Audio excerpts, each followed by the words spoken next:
हमारे आज के चैप्टर का नाम है एल्बर्ट आइंस्टाइन एट स्कूल। ये चैप्टर लिखा है पैट्रिक प्रिंगल ने। ये चैप्टर एल्बर्ट आइंस्टाइन की सारी स्टोरी के बारे में है, जिसमें कि बताया गया है कि कैसे वो स्कूल जाने में बिल्कुल इंटरेस्टेड नहीं थे और उन्हें किताबों में रटी रटाई चीजें पढ़ने की बजाय फैक्ट्स और रीजंस पढ़ने में ज्यादा इंटरेस्ट था। तो स्टोरी की शुरुआत में अपनी हिस्ट्री की क्लास में एल्बर्ट आइंस्टाइन बैठे होते हैं और उनके टीचर उनसे पूछते हैं कि प्रूशियंस ने फ्रेंच को वाटरलू में कब हराया। तो इसके जवाब में एल्बर्ट आइंस्टाइन बोलते हैं कि मैं जरूरी नहीं समझता इन डेट्स को याद रखना। मुझे लगता है कि इन डेट्स को याद रख के हमें कोई फायदा नहीं है, क्योंकि ये डेट्स हमेशा बुक्स में अवेलेबल होती हैं और जब भी हमें कभी जरूरत हो तो हम बुक्स खोल के इन डेट्स को देख सकते हैं। तो इसके आंसर में उनके टीचर कहते हैं कि ये चीज तो फिर बाकी सब्जेक्ट्स पे भी अप्लाई होनी चाहिए, बाकी चीजें भी बाकी किताबों में हम जब चाहे खोल के देख सकते हैं, तो फिर हमारा पढ़ने का पर्पस ही खत्म हो जाएगा। और इस पे उनके टीचर उनसे पूछते हैं कि फिर एल्बर्ट आइंस्टाइन की जो एजुकेशन की थ्योरी है वो क्या कहती है। तो सारी क्लास के सामने खड़े होकर वो कहते हैं कि मैं मानता हूं कि इस डेट को याद रखने के बजाय मैं ये जानना चाहूंगा कि वो सोल्जर्स क्यों लड़े और उन्होंने एक दूसरे को क्यों मारा। तो इसमें उनके टीचर बहुत ही नाराज हो जाते हैं और उसको बैठने के लिए कहते हैं। ये सिर्फ एक दिन नहीं था जो एल्बर्ट आइंस्टाइन का बुरा गया था स्कूल में, उनके सारे ही दिन ऐसे ही बुरे जाते थे और स्कूल खत्म होने के बाद उनको घर जाने की भी कोई खास खुशी नहीं होती थी, क्योंकि वो बहुत ही एक पुअर स्लम में रहते थे, म्यूनिक नाम की सिटी में। और उनके फादर जो थे वो इतने रिच नहीं थे कि उनके लिए एक अच्छा क्वार्टर अफोर्ड कर पाए, तो वो एक बहुत ही पुअर से क्वार्टर में रहते थे। और वो ये भी कहते हैं कि आज वो एक एक्स्ट्रा पीरियड के लिए स्कूल में रुकेंगे और साथ ही वो ये भी बोल देते हैं कि उसके रुकने का वैसे कोई खास फायदा नहीं है।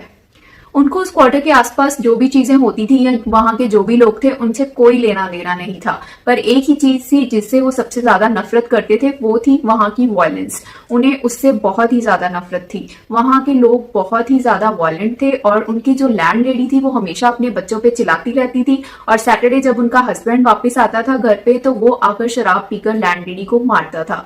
तो एल्बर्ट आइंस्टाइन के एक फ्रेंड थे यूरी, तो वो जब उनके पास आते हैं तो वो उनसे ये सारी चीजें डिस्कस करते हैं। तो यूरी ने बोलते हैं कि तुम लकी हो, कम से कम रहने के लिए तुम्हारे पास कमरा तो है। तो इस पे एल्बर्ट उनसे कहते हैं कि कम से कम तुम सभ्य लोगों में, अच्छे लोगों में तो रहते हो। तो यूरी कहते हैं अरे ऐसा कुछ नहीं है, क्या तुमने सुना नहीं कि पिछले ही कुछ दिनों में एक लड़के को मार दिया गया था। तो एल्बर्ट उससे पूछते हैं तो जिसने उनको मारा उसका क्या हुआ। तो यूरी बताता है कि जिस लड़के ने उसको मारा उसका कुछ नहीं किया गया, बल्कि उसको सिर्फ ये बोल दिया गया कि आगे से ऐसा कुछ भी नहीं करना है। और लड़के को इस बात का दुख है कि उसके फेस पे कोई भी स्कार या ऐसा निशान नहीं है जिसके थ्रू वो बाकियों को बता सके कि उसने ये झगड़ा किया था और उसने किसी को मारा था। तो एल्बर्ट उससे पूछते हैं कि क्या वो स्टूडेंट है। तो यूरी बोलते हैं कि हाँ वो स्टूडेंट ही हैं और तुम भी जल्दी ही एक स्टूडेंट यहाँ के बन जाओगे। तो इस पे एल्बर्ट कहते हैं कि मुझे नहीं लगता कि मैं कभी भी यहाँ का स्टूडेंट बन पाऊंगा और ये डिप्लोमा कंप्लीट कर पाऊंगा। और यही सारी बातें वो अपनी कजन एलिसा को भी बताते रहते थे, जो कि बर्लिन से थी। बट वो आगे से कहती थी कि मुझे पक्का यकीन है कि तुम एक दिन ये सारी चीजें याद कर पाओगे और अपना डिप्लोमा ले लोगे। पर एल्बर्ट आइंस्टाइन उनसे कहते हैं कि मुझसे ये सारी चीजें याद नहीं होती हैं। तो एलिसा कहती थी कि वो बहुत सारे लड़कों को जानती है जो बहुत ही स्टूपिड होते हैं बट फिर भी वो मैनेज कर लेते हैं एग्जाम्स में पास हो जाना।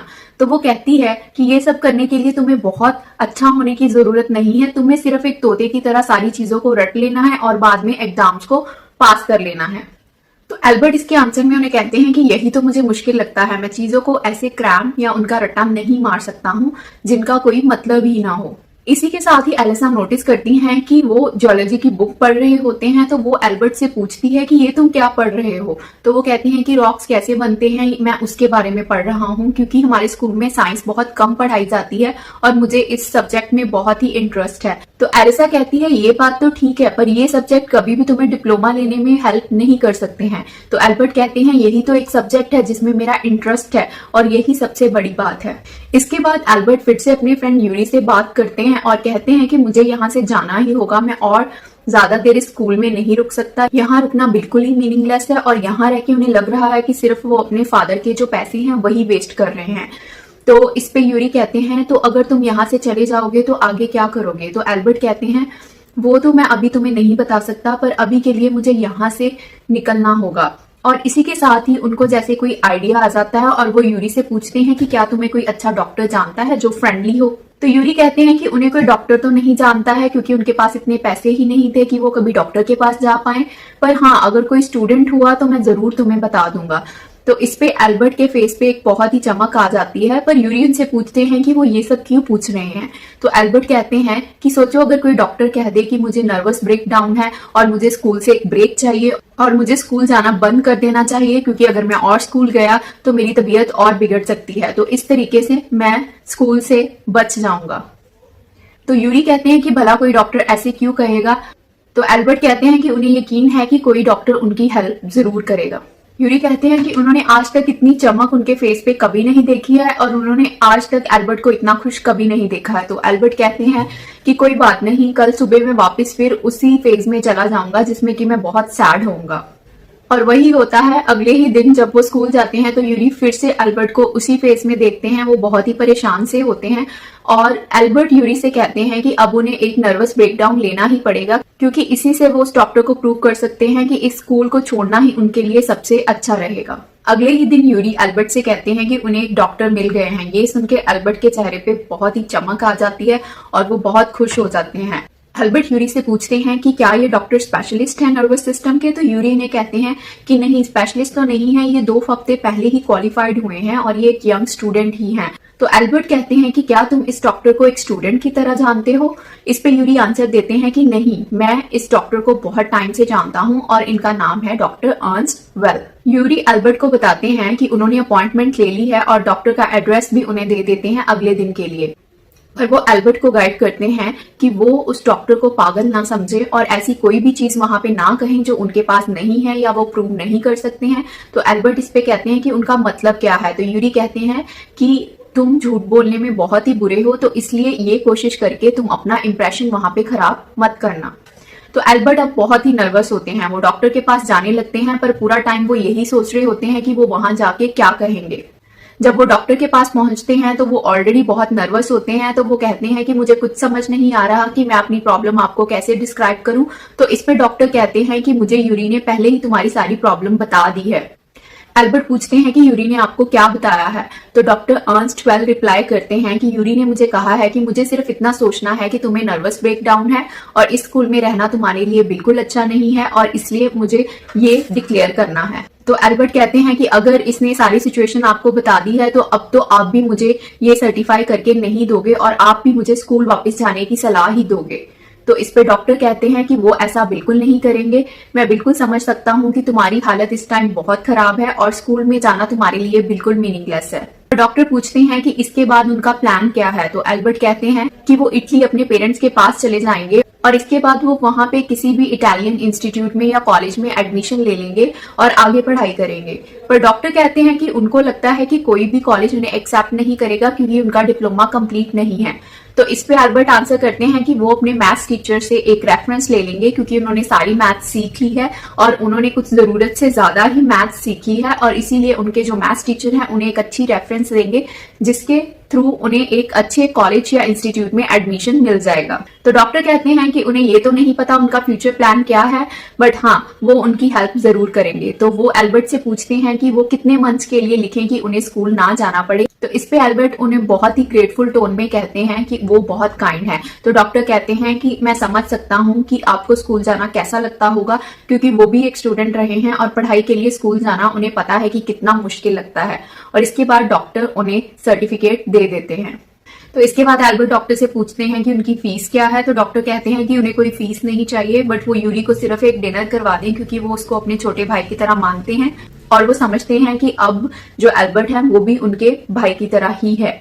तो इसके बाद जो एल्बर्ट है वो यूरी को डिनर करवाने के लिए ले जाते हैं और वो यूरी को अपना सर्टिफिकेट दिखाते हुए बोलते हैं कि ये कितना वंडरफुल है। तो यूरी कहते हैं कि अब इससे सब कुछ सही हो जाएगा और अगर कुछ बुरे से बुरा भी हुआ तो यही होगा कि तुम्हें स्कूल आना पड़ेगा और वापस आके अपनी स्टडी कंप्लीट करनी पड़ेगी। तो एल्बर्ट कहते हैं कि वो अब इस स्कूल में बिल्कुल नहीं आएंगे, वो अब इसकी स्टोरी खत्म कर देंगे और यहाँ से चले जाएंगे।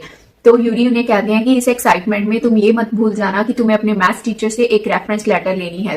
तो एल्बर्ट कहते हैं कि हाँ, वो इस लेटर को जरूर उनसे ले लेंगे। तो अगले ही दिन वो अपने मैथ्स टीचर, जिनका नाम होता है मिस्टर कोच, के पास जाते हैं उनसे अपनी रेफरेंस लेटर लेने के लिए।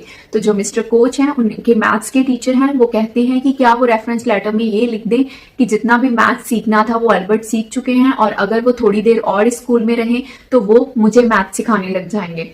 तो एल्बर्ट इस पे कहते हैं कि शायद वो कुछ ज्यादा ही लिख रहे हैं और उनको ऐसा नहीं लिखना चाहिए। तो उनके जो प्रोफेसर होते हैं मिस्टर कोच, वो कहते हैं कि ठीक है, मैं एक अच्छा रेफरेंस लेटर बना देता हूँ। तो और जो उनके मैथ्स के टीचर होते हैं वो उन्हें बहुत ही एक अच्छा रेफरेंस लेटर बना के देते हैं, जिसमें वो लिखते हैं कि एल्बर्ट ने जितनी भी मैथमेटिक्स है वो सारी सीख ली है और अब वो आगे किसी भी कॉलेज या इंस्टीट्यूट में हायर स्टडीज के लिए जाने के लिए बिल्कुल फिट हैं। और इसी के साथ वो उसे बेस्ट ऑफ लक विश करते हैं और कहते हैं कि वैसे भी तुम्हारा अभी इस स्कूल में रहने का कोई फायदा नहीं था, तो तुम्हें यहाँ से चले ही जाना चाहिए। तो एल्बर्ट कहते हैं कि उन्हें कैसे पता कि वो स्कूल छोड़ के जा रहे हैं। तो उनके प्रोफेसर कहते हैं कि अगर तुम स्कूल छोड़ के नहीं जा रहे होते तो तुम मुझसे रेफरेंस लेटर कभी नहीं मांगते। और इसी के साथ वो ये भी कहते हैं कि मुझे बहुत बुरा लग रहा है कि तुम स्कूल छोड़ के जा रहे हो, पर हाँ, यहाँ रह के भी तुम अपना टाइम ही वेस्ट कर रहे थे मेरी क्लास में और तुम्हारे पास और कुछ सीखने को नहीं था। तो एल्बर्ट कहते हैं कि मैथ्स की क्लास ही एक ऐसी क्लास थी जिनमें वो बहुत कुछ सीखते थे और उन्हें वो क्लास बहुत अच्छी लगती थी। पर असल में उनके प्रोफेसर ये सब इसलिए कह रहे थे क्योंकि उन्हें लगता था कि जो भी इस स्कूल ने उनको सिखाना था इस सब्जेक्ट में वो सिखा चुके हैं, और एल्बर्ट जितना भी मैथमेटिक्स सीखना था वो उनको सारा आता है, और इससे आगे अगर उनको कुछ सीखना है तो उनको एक हायर इंस्टीट्यूट में ही जाना पड़ेगा। और इसी के साथ वो उनको रेफरेंस लेटर दे देते हैं। और इसी के साथ ही एल्बर्ट को जो उनके हेड टीचर होते हैं वो अपने ऑफिस में बुला लेते हैं। तो इस पे एल्बर्ट कहते हैं कि अच्छा हुआ कि उन्होंने उसे खुद ही बुला लिया, इससे उनका बहुत सारा टाइम सेव हो जाएगा। और जैसे ही वो उनके ऑफिस की ओर जा रहे होते हैं वो सोचते हैं कि हो सकता है कि अब उन्हें फिर से पनिशमेंट मिले क्लास में मिसबिहेव करने के लिए या टीचर्स के साथ बहस करने के लिए, और साथ ही वो सोचते हैं कि ये अब उनका लास्ट टाइम होगा जब उनको पनिशमेंट मिलेगी, और इसी के साथ ही उनको इन सब चीजों से छुटकारा मिल जाएगा। तो जब वो हेड टीचर के ऑफिस में पहुंचते हैं तो उनके हेड टीचर बोलते हैं कि अब से वो उनको कोई पनिशमेंट नहीं देंगे क्योंकि वो नहीं चाहते हैं कि वो इस स्कूल में रहें, तो वो उनको एक्सपेल कर रहे हैं। तो इस पे एल्बर्ट पूछते हैं कि क्या वो उनको स्कूल से निकाल रहे हैं। तो उनके हेड टीचर उनको आंसर करते हैं कि वो जैसे मर्जी समझ सकते हैं। तो इस पे एल्बर्ट को बहुत गुस्सा आता है, तो वो कहते हैं कि वो भी स्कूल को छोड़ने ही वाले थे। तो इस पे हेड टीचर कहते हैं तो इस तरह से तो हम दोनों एग्रीमेंट में हैं, क्योंकि तुम भी स्कूल को छोड़ना चाहते हो और मैं भी तुम्हें निकालना चाहता हूँ, तो तुम अपनी मर्जी से इस स्कूल को अब छोड़ के जा सकते हो। एल्बर्ट को गुस्सा तो बहुत आता है और वो अपने हेड टीचर को इस स्कूल के बारे में वो क्या सोचते हैं वो सब बताना चाहते हैं, पर वो सोचते हैं कि अभी चुप रहना ही उनके लिए ठीक रहेगा। तो वो वहां से बहुत ही गुस्से से अपना सिर ऊपर उठाते हुए निकल जाते हैं। तो पीछे से उनके जो हेड टीचर होते हैं बहुत ही गुस्से में कहते हैं कि दरवाजा बंद करके जाना। तो एल्बर्ट उनको बिल्कुल ही इग्नोर करके वहां से निकल जाते हैं, और इसी के साथ ही वो अपने स्कूल से बाहर निकलते हैं जहां पे उन्होंने अपनी जिंदगी के 5 साल बिताए थे, और जो कि बहुत ही मिजरेबल, बहुत ही बुरे साल रहे थे उनकी जिंदगी के।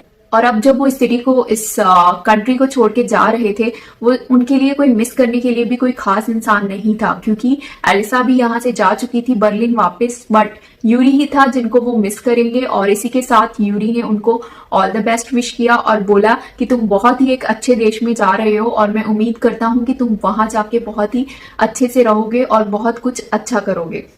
और इसी के साथ ये स्टोरी खत्म होती है। गाइज, अगर आप ई बुक्स डाउनलोड करने में इंटरेस्टेड है हमारी वेबसाइट से, तो वेबसाइट से ई बुक्स को कैसे डाउनलोड किया जाए के ऊपर आप एक ट्यूटोरियल देख सकते हैं ऊपर आई बटन को प्रेस करके। और इसी के साथ आप हमारे दूसरे चैनल जिसका नाम है स्टफ लिस्टिंग को सब्सक्राइब कर सकते हैं, जिसपे भी हम टेक्नोलॉजी के रिलेटेड, स्मार्टफोन्स के रिलेटेड वीडियोस रोज अपडेट करते हैं।